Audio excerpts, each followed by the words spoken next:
So hi, I'm Allison Williams, the Copper Queen Library Program Services Coordinator, and I am uh, just so excited to bring the Arizona Palestine Solidarity Alliance, Why Palestine Matters, here to the Copper Queen Library virtual programs with Sarah Roberts, Jennifer Loewenstein, and MOHYEDDIN ABDULAZIZ.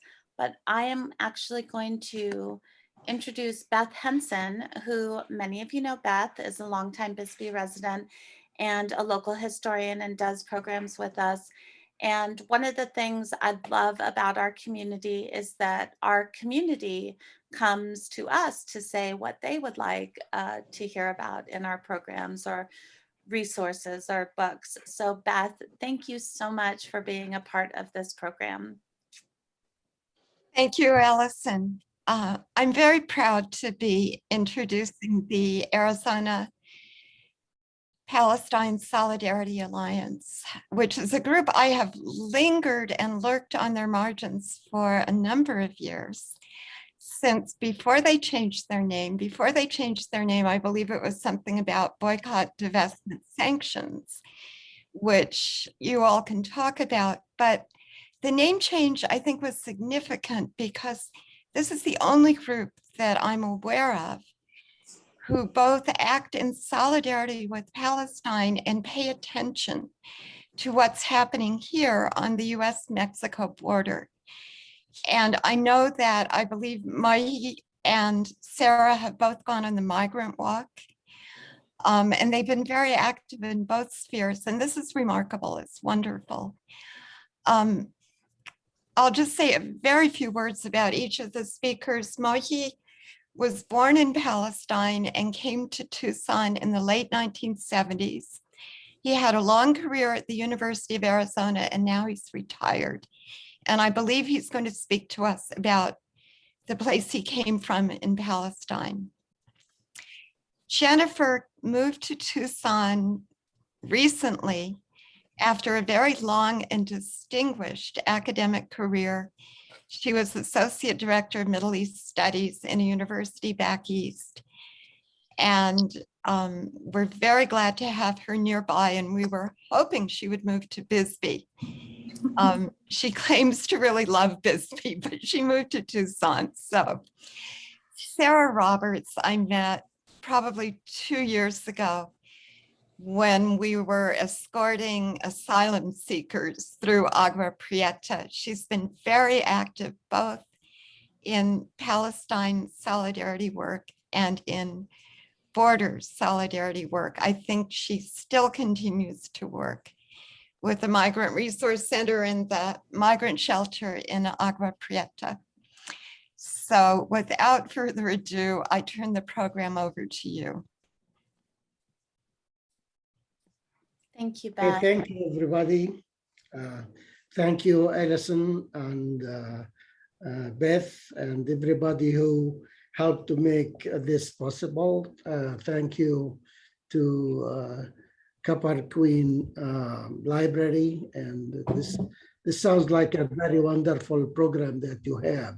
Okay, we're delighted to join you this evening to chat and discuss and have hopefully a very useful conversation about an issue that is important to us as Americans, which is Palestine and Israel and what's happening in that part of the world, because we are our government, our country is at the heart of what's going on. That is a great deal of what's happening there is because and encouraged and enabled by the United States policies.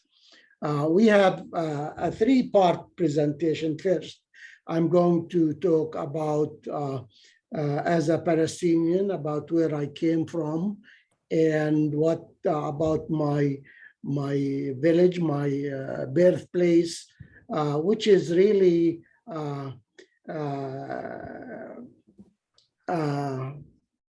a very good example of what happened in Palestine in general.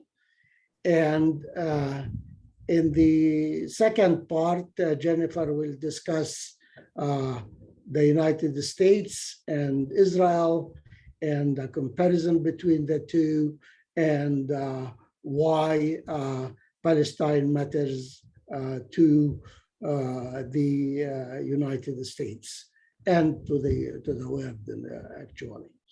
And then lastly, our supreme activist, I call it, Sarah Roberts, will discuss with us about what we can do as Americans to contribute to the advancement of the cause of justice and peace in that part of the world and everywhere. So without further ado, here we are. One nice thing about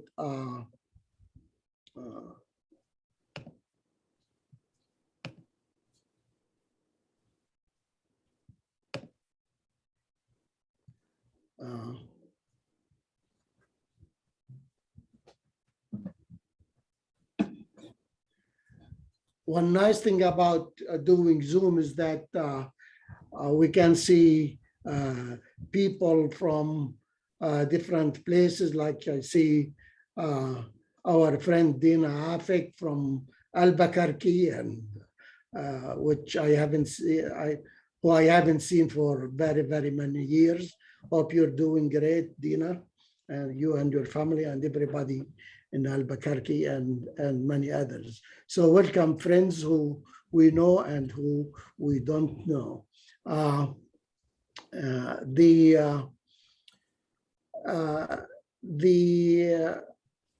organization, Arizona Palestine Solidarity Alliance, is what the name is about the connection between we in Arizona and Palestine. As you know, there is a lot of connection, but also one of the closest connections is near Bisbee, or on the border, where the militarization of the border is taking place with great help from Israeli military and technology, which we will talk about soon.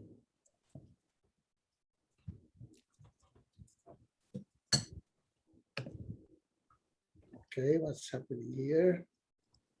Okay. Canada Park. I come from a village. I was born in a village called Umwas, or Emmaus in the Bible. And Emmaus existed for 3,000 years until 1967. And now you can look on the map and you cannot see it. Those who, if you know your Bible, you probably heard about the road to Emmaus, especially at the time of Easter. It is called Canada Park now in that part of the world. And why the hell is there a Canada Park in the middle of so many thousands of miles away from Canada? It is because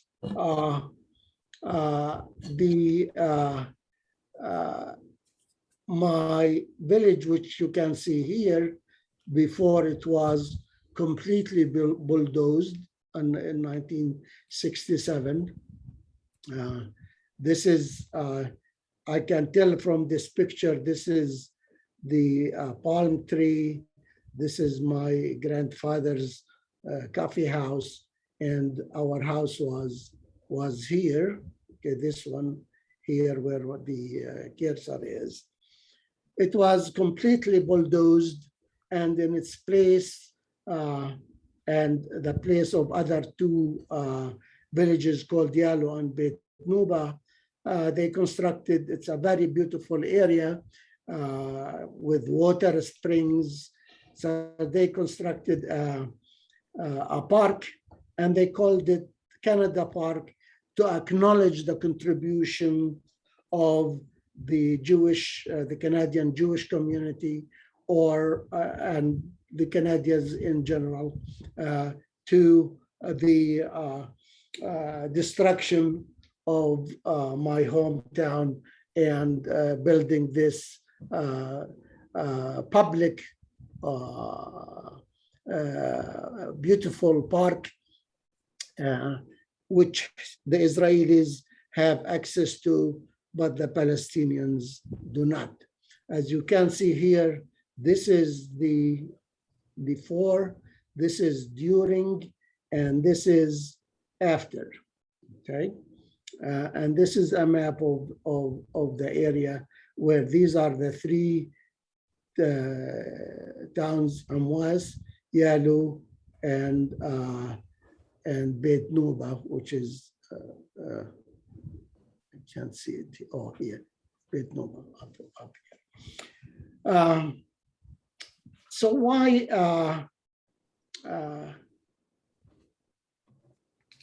why does something like this, one wonders, happen? Unfortunately, the fate of Amwas is not unique. Since the creation of Israel, more than 650 towns, villages, communities have been completely destroyed and bulldozed and completely wiped out in what is called ethnic cleansing, okay? But why would a people do that to other people? It's because Israel is really a colonial settler state. That is, Israel is built on the principle that Jews belong there, only Jews, and they came mainly from Europe, okay? And, you know, if you want to build a home for yourself, how are you going to do it, you know, if you only have about 5% of the land, okay? How are you going to do it if you're going to bring all of these hundreds of thousands to Palestine? You have to make room for them, and to do that, you have to get rid of the indigenous people who are there. So that is what Canada Park, it's a beautiful place. Here you can see the entrance to the park. And what you see here, this is my friend CP Iran. She was a student here in Tucson, and she went back to Israel.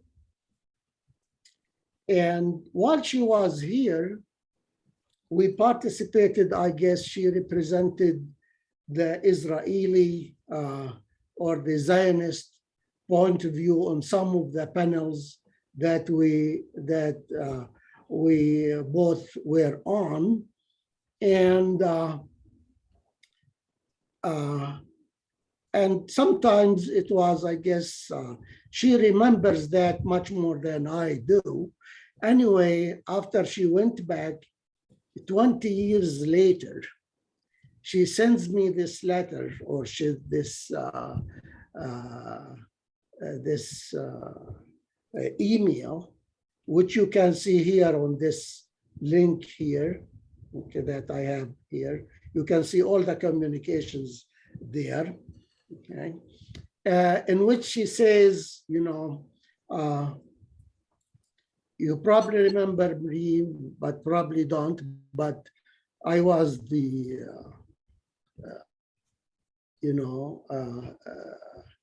always represented the Zionist Israeli point of view. And you were saying things and I was obnoxious. I didn't believe you. And, I thought everything you were saying were lies. But then after I came here, as she's Jewish, of course, and Israeli, and she said she realized that what I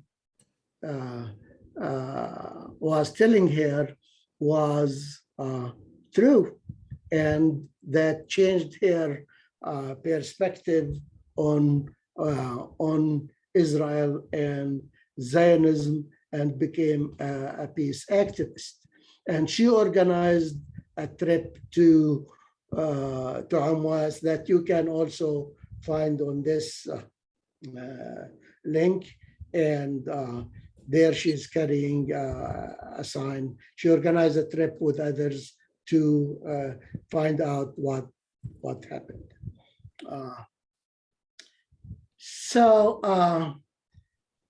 As I said, this is an example of what Israel was founded on, okay?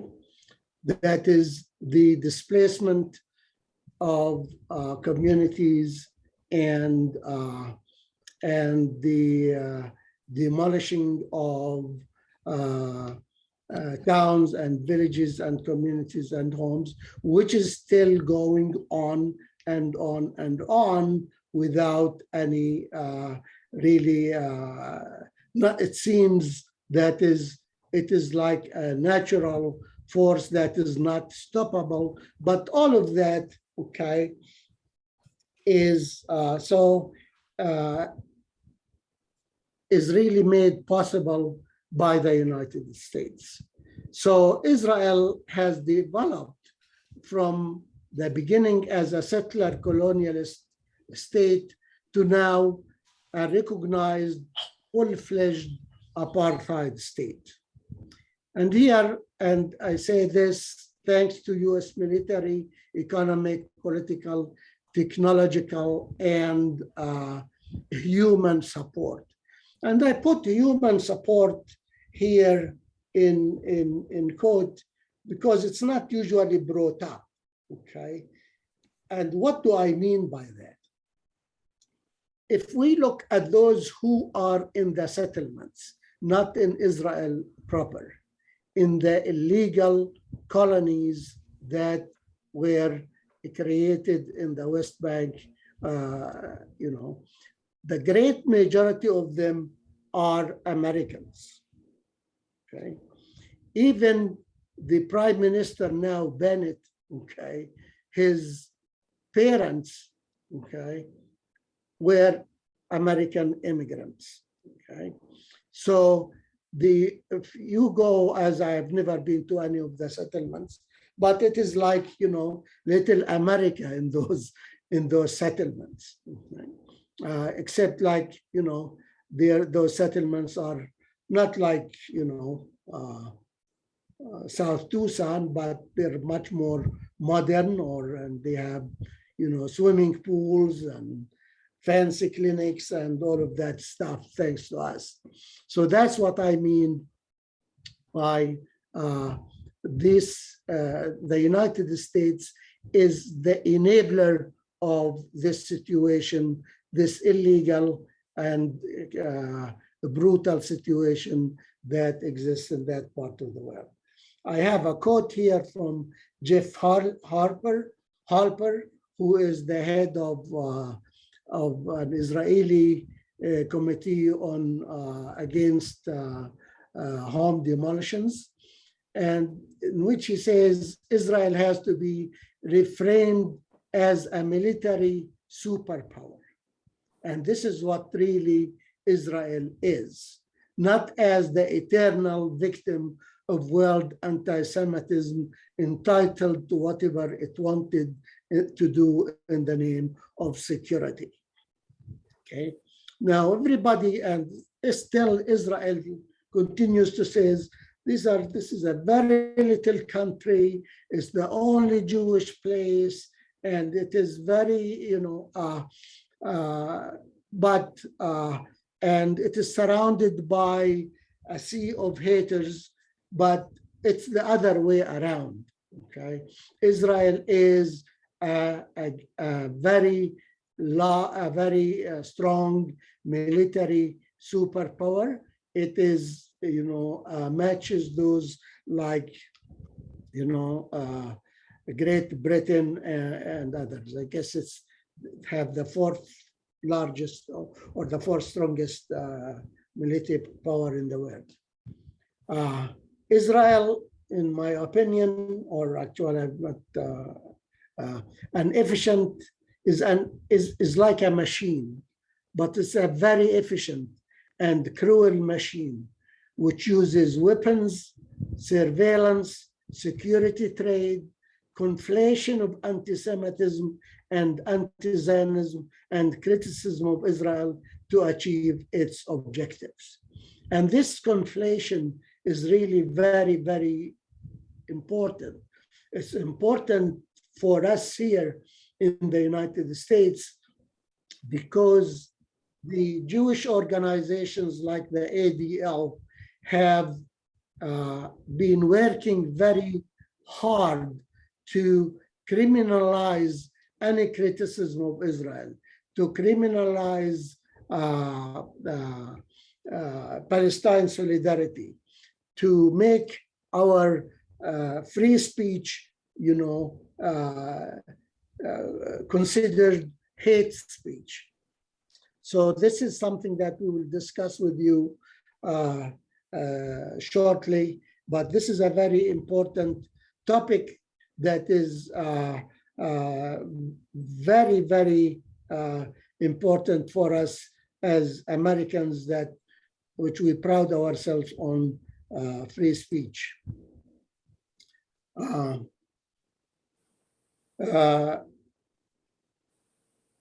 This is another quote. Since its inception, Israel has been able to disregard with impunity the UN prohibition on wars and aggression, disregard UN resolutions and conventions on the right of refugees, the treatment of occupied peoples, nuclear weapons, on apartheid and genocide, on international humanitarian law, on collective punishment and torture, on the treatment of children. Israel has not, because of the political support that the United States provides to Israel, the international community, despite many attempts, has failed to hold Israel accountable. There were, of more than, I don't remember the exact number of Security Council's resolutions that is more than 45 of those resolutions against Israel were vetoed by the United States. So although there are resolutions, there are the international community has tried many times to hold Israel accountable. Unfortunately, it hasn't been successful because of the United States. So, so now what is Israel?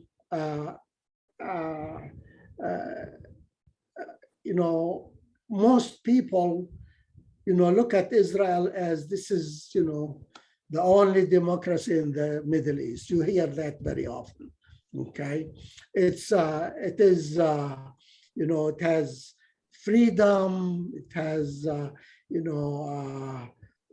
it's a civilized country compared to the others around it, okay?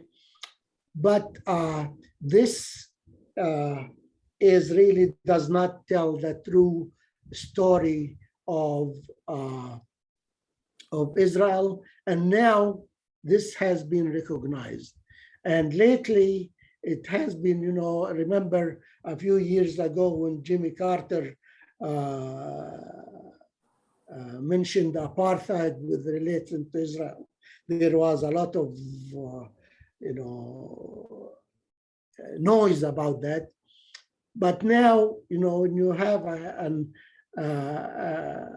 a human rights organization recognized, all over the world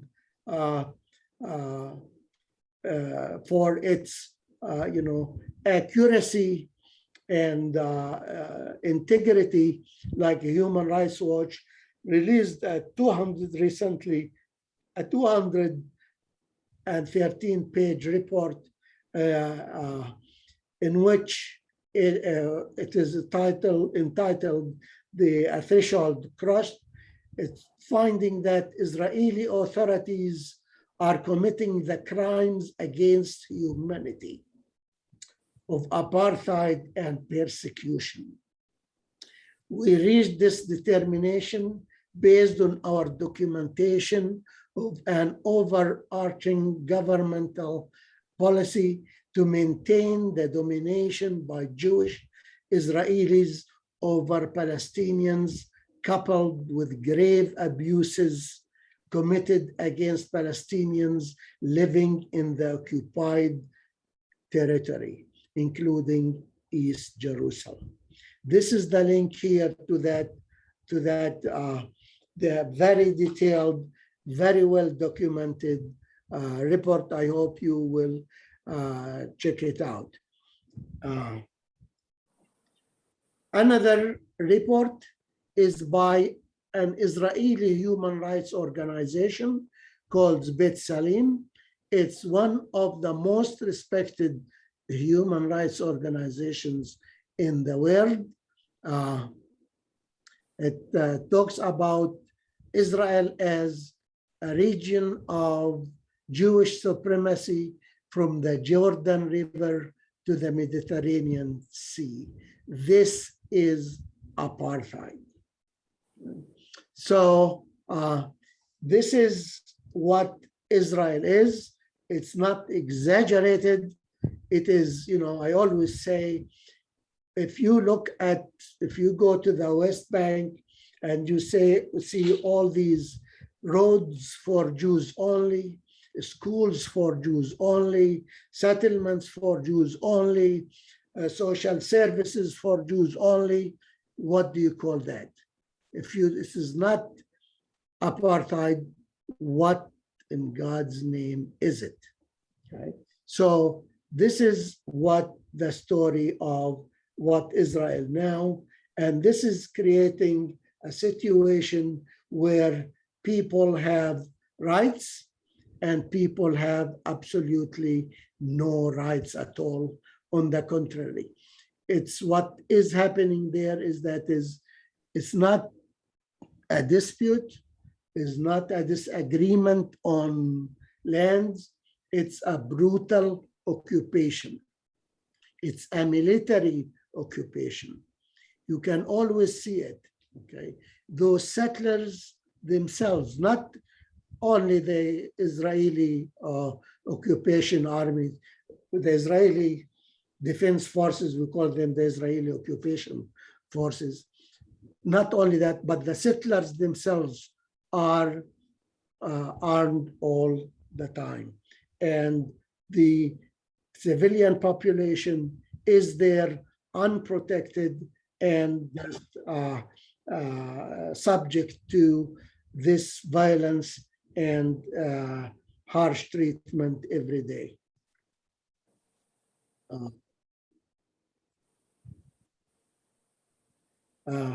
I'm going to just show here without saying anything about the development of the area. This is the map of Palestine with the gray area as in 1967. The gray area is the Palestinian area, the West Bank here and Gaza. Okay.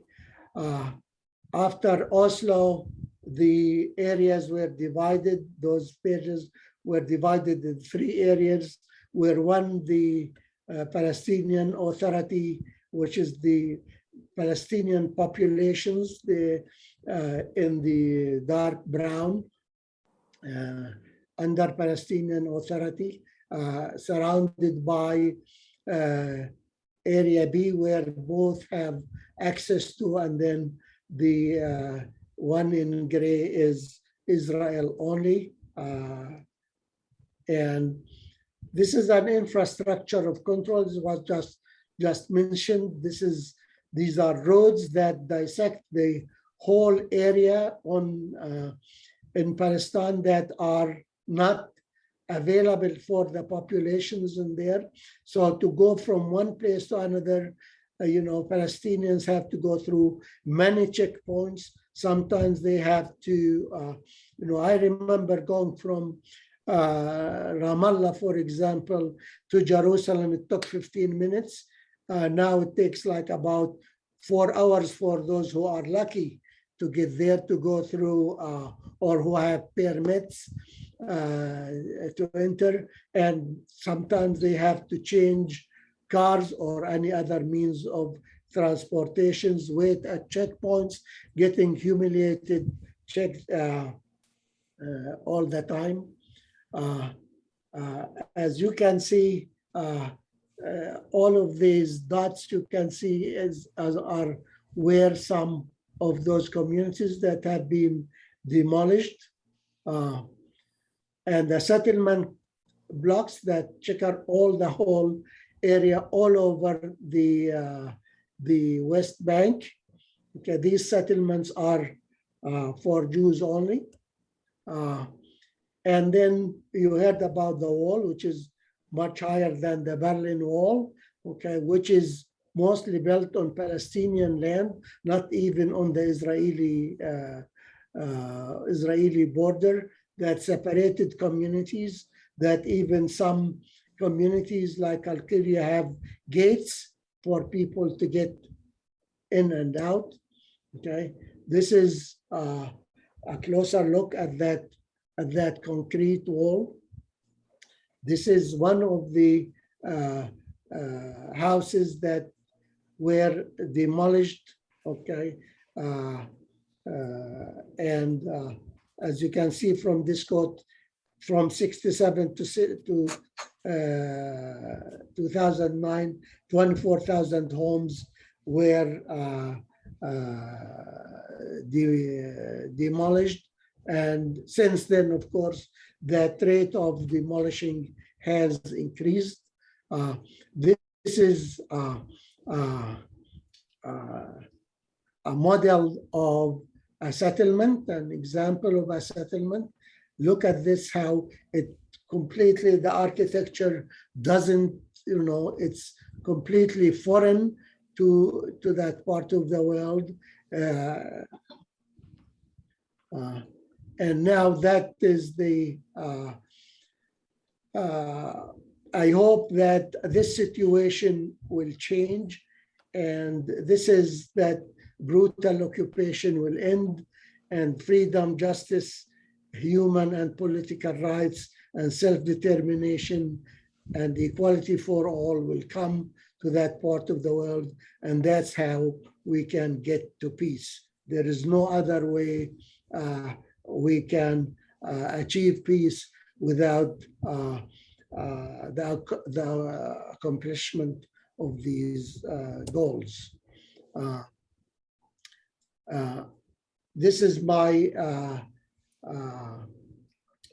final quote here from Vic Mensa, the Grammy-nominated rapper from Chicago. This seems to be the overarching attitude of the Palestinians, one of pain, but of pride, of darkness, but of dignity. They have been, let me see here.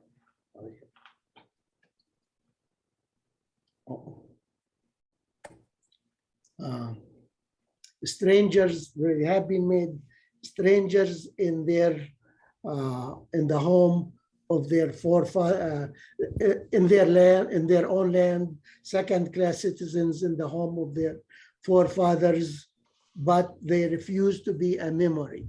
They fight as if their existence depends on it, because it does. And all they ask of us is to tell their story. And that's what we are trying to do today, to tell their story. And thank you. And we, this is the end of my part.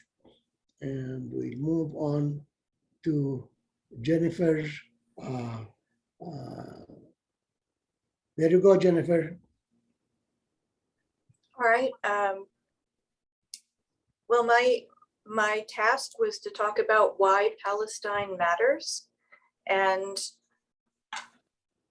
why Palestine matters is because Israel, the occupying country, is a US client state whose basic ideology is supposed to reflect the same principles that the United States claims.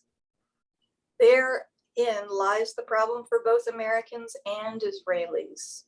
What the US and Israel are and what they claim to be are quite separate. Both claim to be enlightened liberal democracies guided by the rule of law, where self-determination for all people and equal rights are fundamental to their existence. The next slide. In fact, however, both countries are settler colonial states guided by a self-serving ethnic nationalist supremacy. In the United States, the United States is founded on white supremacy or WASP supremacy.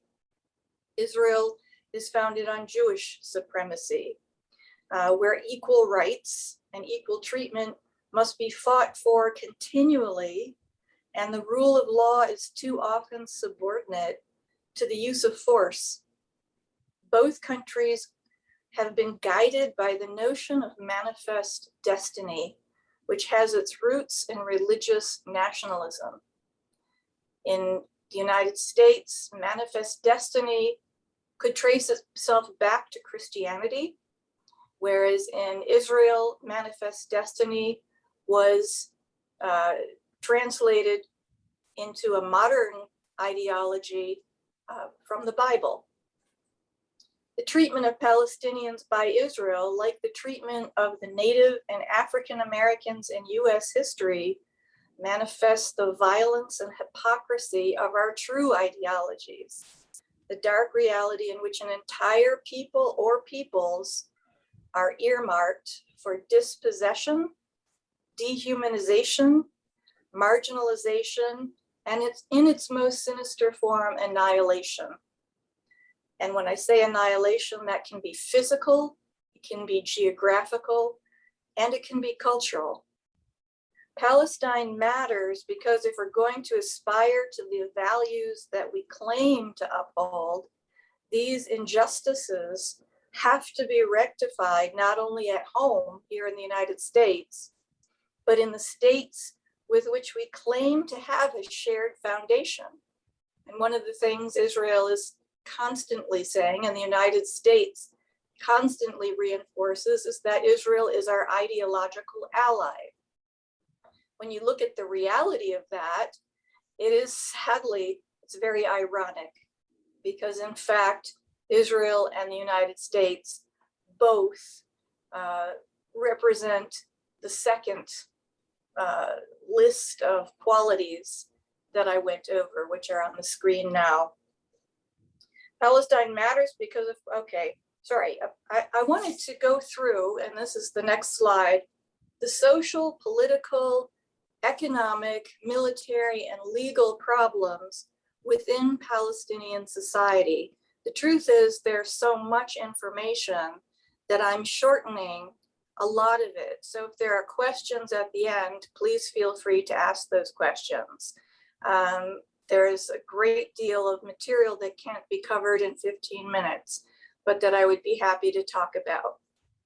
First of all, and this is in the next slide, I wanted to look at political and social problems. Next slide. Mohya? Yeah, I'm trying. First of all, you have second-class citizenship for Palestinians within the Green Line. I actually don't like to use the term second-class citizenship because, in fact, I'm not sure it's that good. Palestinians within the Green Line, meaning within Israel proper, the state, the legitimate state of Israel under international law, are discriminated against in work, in education, in housing, in land ownership, and so forth. There are scores of villages, mostly Bedouin villages in the Negev desert, that have not even been recognized and that have no municipal services, no water lines, no postal service. And the reasons they haven't been recognized are completely obscure because most of them, if not all of them, have existed since well before the establishment of the State of Israel. Non-citizen status is what Palestinians in the occupied Palestinian territories have. And I like to remind people that although we constantly refer to Israel proper within the Green Line and the occupied Palestinian territories, the fact is Israel rules over the entire place. Ultimately, Israel is the ultimate authority, whether within the government of Israel is what I'm talking about, whether it's within the Green Line or in the occupied Palestinian territories. And in the occupied Palestinian territories, Palestinians basically have no rights whatsoever. They have no right to vote in the elections. They do not qualify for equal status under the law, but the rule of law, whereas the settlers living in the West Bank, basically the settlements and the settlers within the West Bank are essentially annexed to Israel. They have the same rights and privileges as Israeli citizens, whereas the Palestinians within the West Bank and the Gaza Strip have been completely marginalized. Next slide.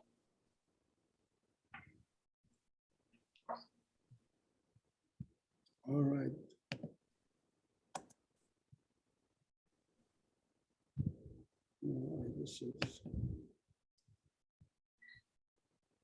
The economic problems created by Israel for Palestine are enormous and really require an entire lecture, if not more.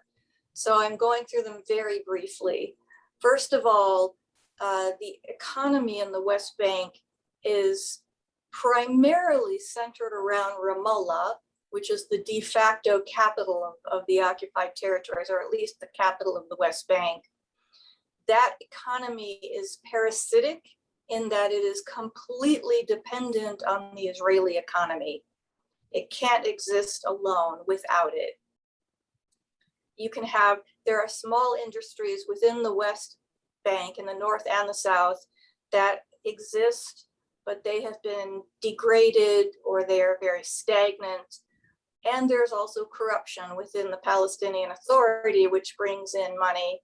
But usually that corruption is connected to some rather shady partners. So the economy in the West Bank has very little of gross national product. And as I said, it's entirely dependent on Israel's economy. In the Gaza Strip, the scholar Sarah Roy, years ago, coined the term de-development. And what she meant by that is that over the last 5 decades, the Israelis have systematically de-developed whatever industry there was in the Gaza Strip, and the successive blockades on Gaza have made that even worse. So that, for instance, the few industries that Gaza had were fishing, textiles, farm produce, flowers, and more. And all of those have been close to destroyed because they can't export their products anymore, or when their products are ready for export, they're held up at the checkpoints. And so most of what they export, much of what they export is rotted by the time it gets out. So the Gaza Strip is considered by many international organizations as uninhabitable. And again, I lived in the Gaza Strip twice and have been back there as many as 10 times. Every time I go back, it's worse. Every time I go back, I can't believe my own eyes. I can't believe that people are still living there. 4% of the water, of the fresh water, is drinkable.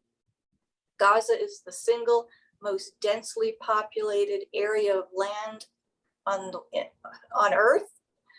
It's what people call an open air prison, because people cannot come and leave at will. And there are shortages of electricity, there are shortages of water, there's sewage that leaks into the Mediterranean because the sewage treatment plants are inadequate, and I could go on and on and on. But again, this requires a much more developed lecture. Next slide.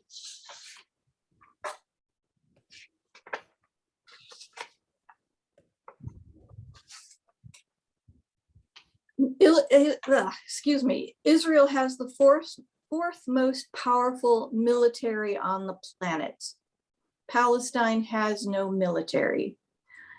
A lot of times when people talk about the Israel-Palestine conflict, the problem is that it sounds as if it is a conflict between equals. If there's anything that illustrates how unequal these two parties are, it's the military comparisons. Now, Palestine, people are going to say, what about Hamas rockets? Within the Palestine occupied territories, and I'm speaking especially of the Gaza Strip, you have Hamas, which has a paramilitary police and fighters who are trained as well as possible during hostilities to fight Israel. They have homemade primitive rockets that have no precise guiding systems to direct where they go. And they're basically inferior to anything Israel has by leaps and bounds.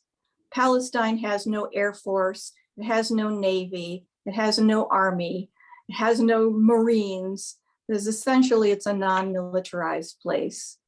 Israel, on the other hand, as I said, is the fourth most powerful military on the planet.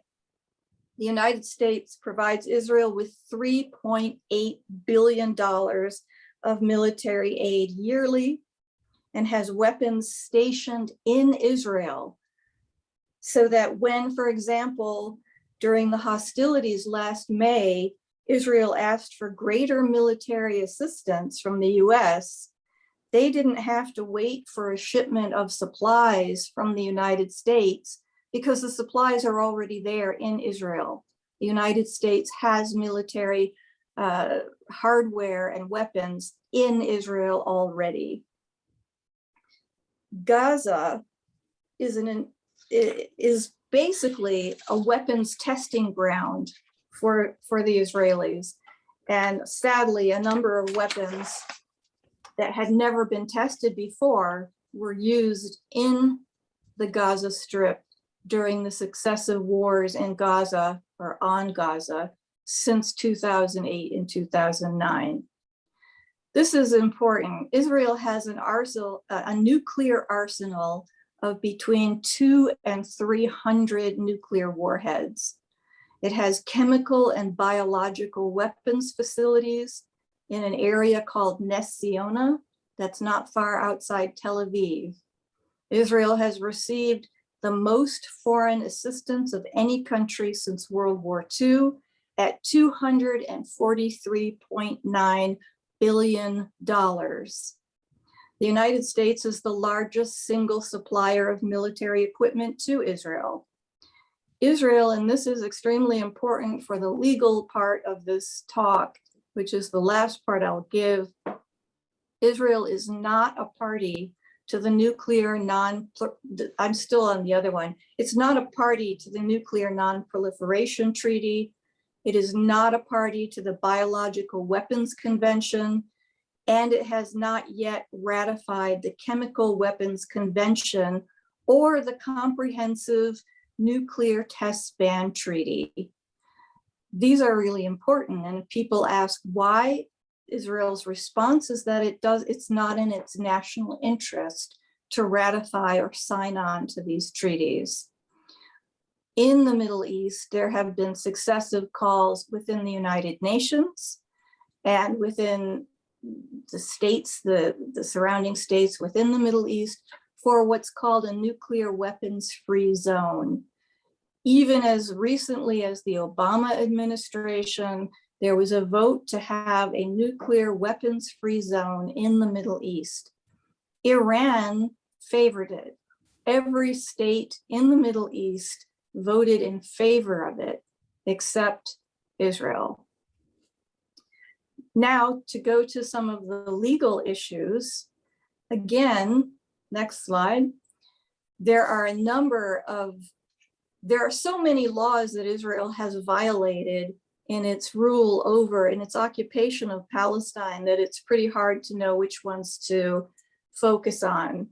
And the ones that I've listed up here are not really in order, so I'm going to talk about them out of order, but I'll tell you which ones I'm talking about. First of all, Article 194, United Nations Resolution 194, I should say, guaranteed the right of Palestinians to return to their land after the Nakba. So that was Article 1 or Resolution 194. That was in 1949. In 1948, the Universal, it's called the UD here, the Universal Declaration of Human Rights, was written up and ratified. Israel and the United States are signatories to the Universal Declaration of Human Rights, and Israel is in violation of more than half of its articles. Article 13, I specified here because Article 13 of the Universal Declaration guarantees that all people have the right to move freely within a state and within territory, and all people have the right to move out of a state and back to a state when they so desire. The next one I want to talk about is the 1949 Fourth Geneva Convention on the Protection of Civilians in Times of War. This is a very lengthy, extensive document, but one of the things it deals with is occupation. And in this convention, it is set out that settling the land that a nation occupies is illegal. You cannot do it. You cannot settle your own citizens on occupied land. You cannot annex that land under any circumstances. You cannot allocate the resources, the natural resources, such as water and land, for your own purposes. There are obligations towards the citizens, towards the people living in occupied lands that the occupying power has. One of those obligations, which is relevant for us today, is the obligation to take care of the health of that population in times of an epidemic or a pandemic, which means that Israel has an obligation under law to care for the Palestinians living in the West Bank and the Gaza Strip. And finally, I put in prisons because we recently saw that 6 people escaped from Gilboa prison in northern Israel. That prison is illegal because under the 4th Geneva Convention, it is illegal to have a prison for the occupied people outside of their own territory. And yet most of the Palestinians, of the 4,000 to 5,000 Palestinians who are incarcerated in prisons now, are incarcerated within prisons in Israel. So the 4th Geneva Convention covers all of these and a great deal more, and explains why there are so many violations of the law. Now I'd like to go to 1967 and the first item on this bullet point, Assembly Resolution 242 and 338. In 1967, Israel conquered the West Bank, the Gaza Strip, and Jerusalem. Article 242 of the United Nations Security Council prohibits the acquisition of territory by war. That means that Israel's occupation itself of Gaza, of the West Bank, and of Jerusalem, all of those occupations are illegal. You cannot acquire land through war, through conquest. That's 242 at 338. That nullifies the entire occupation, which is completely illegal. Now going to article, it's 42-159 of the United Nations General Assembly. This article was passed on December 7th, 1987. That's important because it was 2 days before the actual start of the first Intifada. Now this article, 42-159, is not the first article to deal with the issue of terrorism, but it's one of the more important ones because under it, the General Assembly defined what terrorism is, something the United States refuses to do, by the way, because it doesn't want the definition to include any of its actions. It also defines what is not terrorism. And in Article 42-159, people living in racist or discriminatory regimes and people living under occupation regimes have the right to resist those regimes using any means necessary, including receiving help from outside parties. That makes the actions of Palestinians against the occupation legal, justifiable, and not terrorism. So all of this, every Palestinian is a terrorist is simply not true. Now that does not apply to the murder of civilians.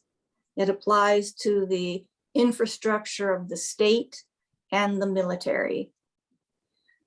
Moving on to Articles 33 and 51 of the United Nations Charter.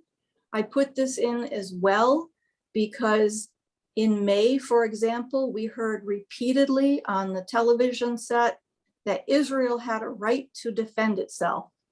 We heard that again and again and again, that Israel firing back at Hamas rockets had the right to defend itself. Well, actually, in the United Nations Charter, it's set out that everyone has the right to self-defense. Every individual and every state has the right of self-defense. However, there are 2 issues here at hand. One is that according to Articles 33 and 51 of the United Nations Charter, every nonviolent means possible must be exhausted before the use of force is authorized. That means that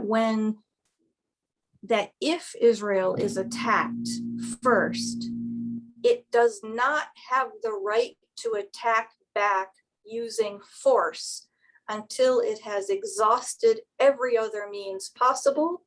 And when it does, when it has exhausted those tactics, it must then go to the United Nations Security Council, which will then exhaust every non-violent means, so that the use of force is actually the very last possible means of settling a conflict.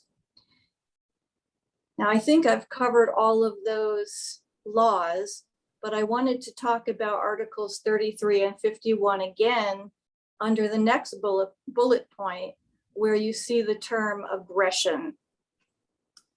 And I'll end with these three laws.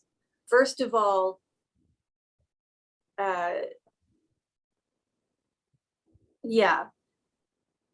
1945, in the Nuremberg trials, the Chief Justice Robert L. Jackson from the United States stated in his opening statement that aggression is the supreme international war crime, differing from other war crimes in that it contains within itself the accumulated evil of the whole. And therefore, the party that starts the aggression is the most responsible party for all of the evils that stem from warfare. And in May, Hamas was not the initial aggressor. In May, the aggressor was Israel in its treatment of Palestinians at the Haram al-Sharif, the Temple Mount, and at the Damascus Gate and in Sheikh Jarrah. Hamas's response with rockets was illegal, but Hamas was not the aggressor. It needed to exhaust all nonviolent means first.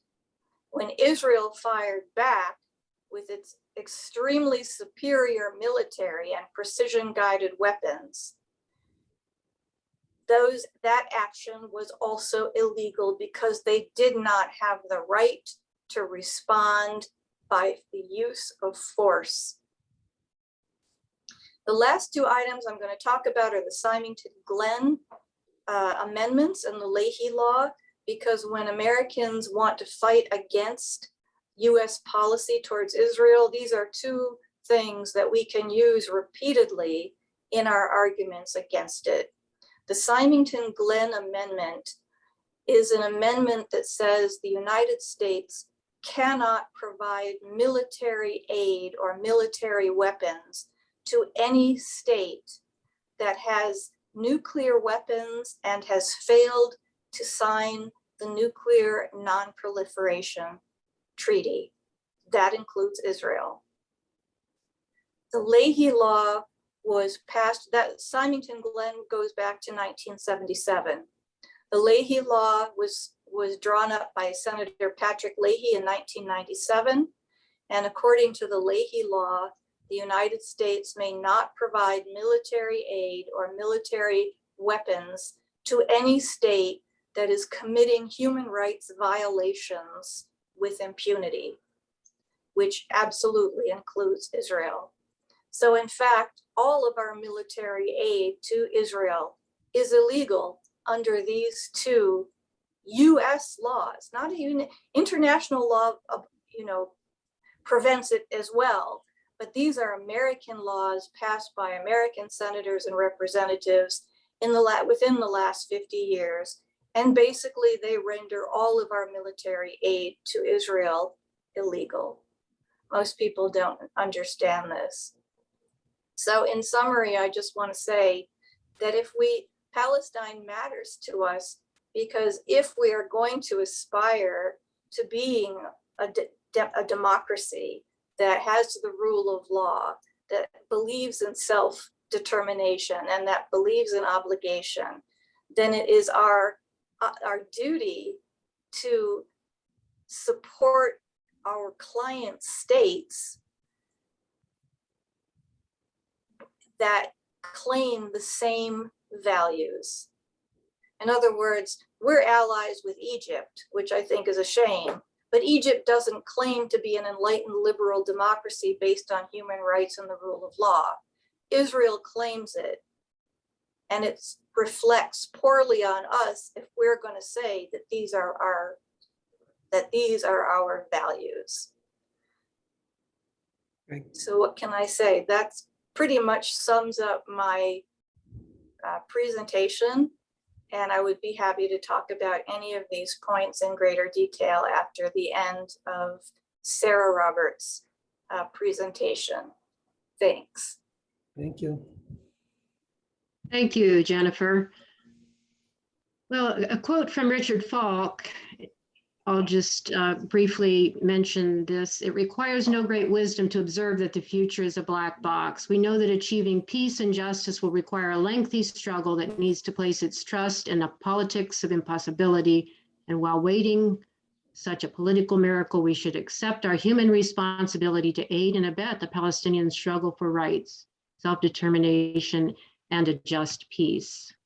So what can we do as Americans, as activists, as progressives? We can support BDS, boycott, divestment, sanction efforts.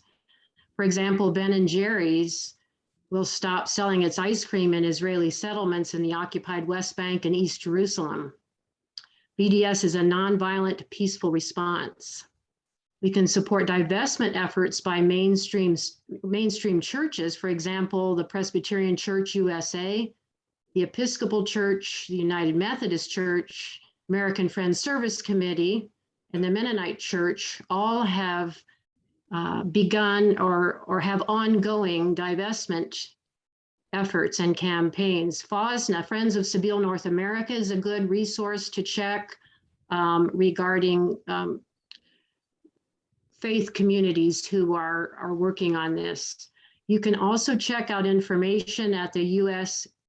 Campaign for Palestinian Rights, USCPR, and the BDS National Committee. They have excellent resources on boycott and divestment efforts ongoing. You can support academic boycotts, for example, many of which have been passed in recent years and gone into effect. And there are many efforts in other countries, for example, against Elbit, which is the surveillance tower company that's building surveillance towers here or has already built some here in southern Arizona along the border, and builds the towers in Israel, Palestine, that create borders there. You can stay, so next slide, I believe, you can stay aware of legislative efforts, especially in Arizona. Okay, you can make a difference with supporting this bill, the Defending the Human Rights of Palestinian Children and Families Living Under Israeli Military Occupation, HR 2590. And this is also known as the Betty McCollum bill. She's a representative from Minnesota.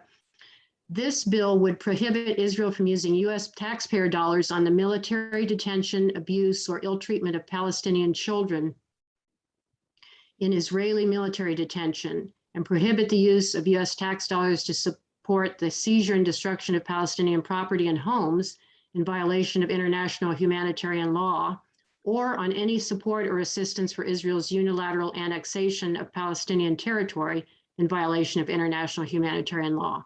There are currently 29 co-sponsors of this bill. Ann Kirkpatrick, who is the representative for the Bisbee in southern Arizona area, is not among those who have signed on onto the bill, although she has voiced support for this bill in the past. I was at an in-person meetup with her at one point where she did indicate support. So I think that with some advocacy, she could possibly be another rep who could sign on to this bill.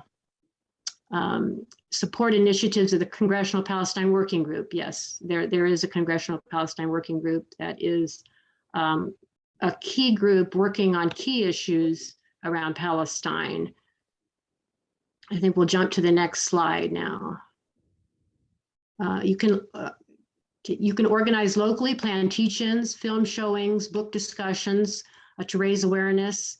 And one of the things I'll just mention that that we are doing as APSA is we are planning a teach-in for November 6th for activists and to organize activists to get involved and to possibly form a more active group that can respond to urgent issues when they come up. So let's see what the next slide says. Okay. Reach out, organize, work in coalition. This is possibly maybe the most important. Working in coalition with other progressive activists and organizations. So recognizing and building on that intersectionality of the movements against settler colonialism and for accountability for policies founded on white supremacy. So groups such as Black Lives Matter, Land Back, Derechos Humanos, and other immigrant justice organizations. And also I would add climate justice organizations such as the Sunrise Movement. Reaching out to faith communities who are speaking out against Israeli apartheid as well. And I believe the next slide has to do with forming an urgent response team to be ready to quickly organize a rally or respond to current events on the ground happening now.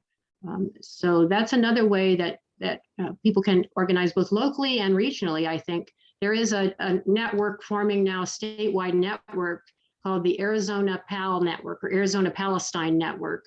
And this is to link groups working in Arizona in solidarity with Palestine and the rights of Palestinians. And so you could possibly form a group, work in coalition with other groups and get on that network and find out what the other activities are going on around the state of Arizona. And I want to just jump back. I'm not sure if there's a slide about this, but I just want to mention staying aware of legislative efforts in Arizona, efforts to weaponize anti-Semitism or to criminalize solidarity with Palestine and criminalize free speech. So joining efforts to contact legislators to stop these efforts. This has been a really important effort over the last year.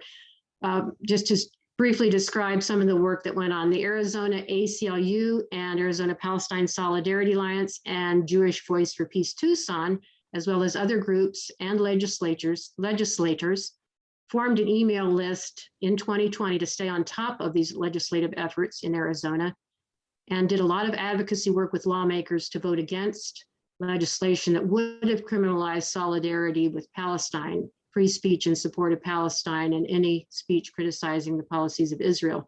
So these bills were SB 1143 and HB 2683.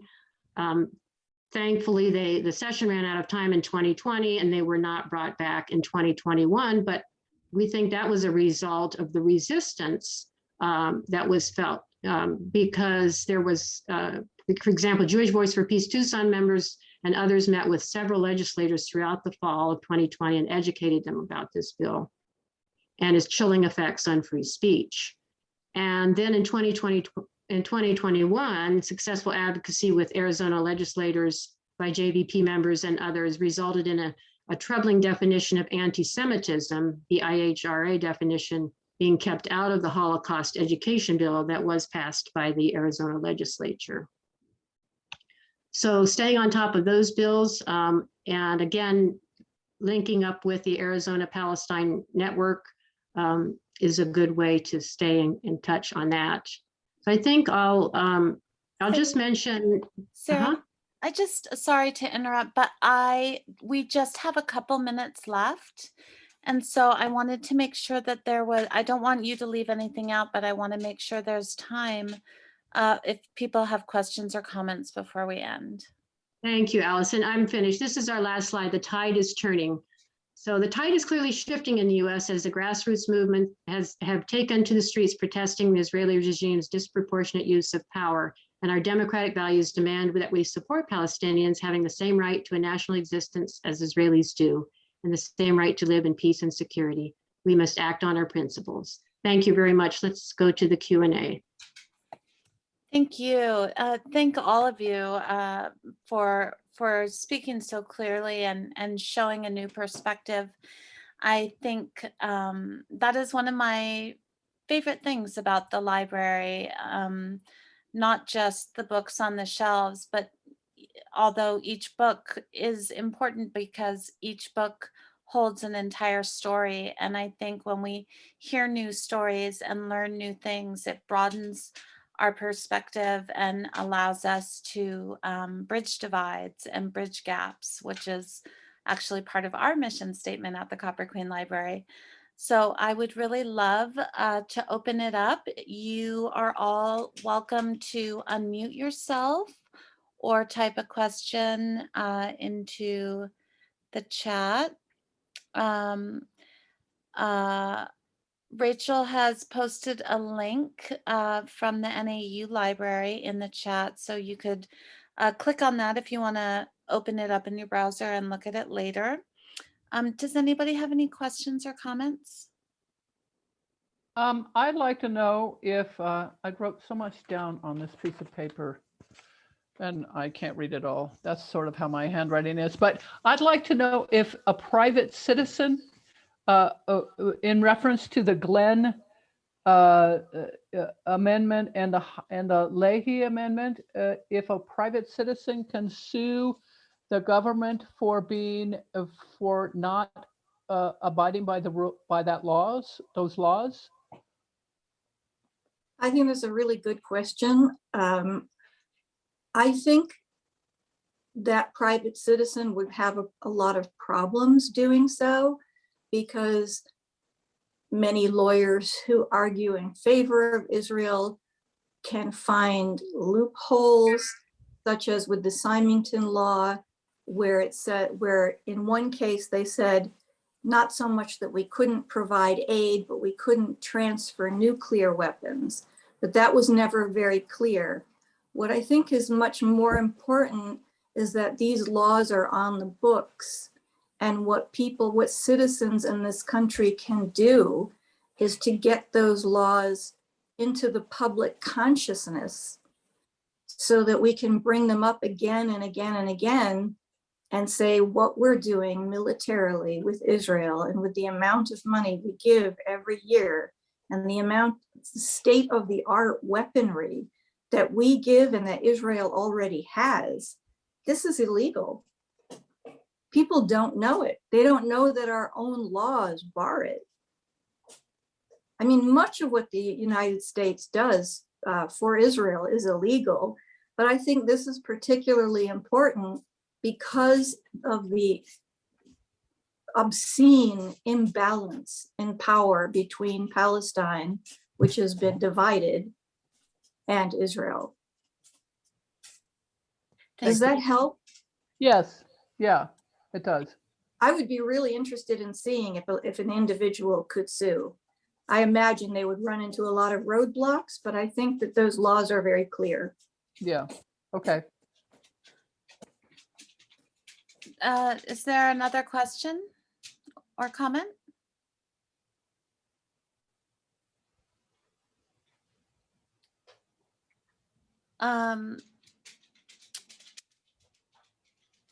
Yeah, Sharon, that was a very interesting question.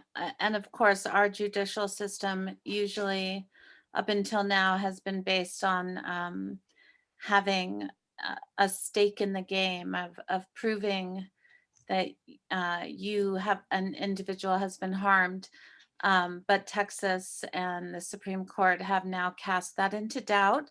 So things might change, but also larger legal entities like the ACLU and CREW and other nonprofits are resources to look at for larger resources to put behind a question like that. Yeah, I might check with them. I mean, hell, I'm retired. What else have I got to do? Does anybody else have a question or comment? Well, thank you all. That's true. Someone made a comment on the chat that if you sued it, it would at least make it more apparent.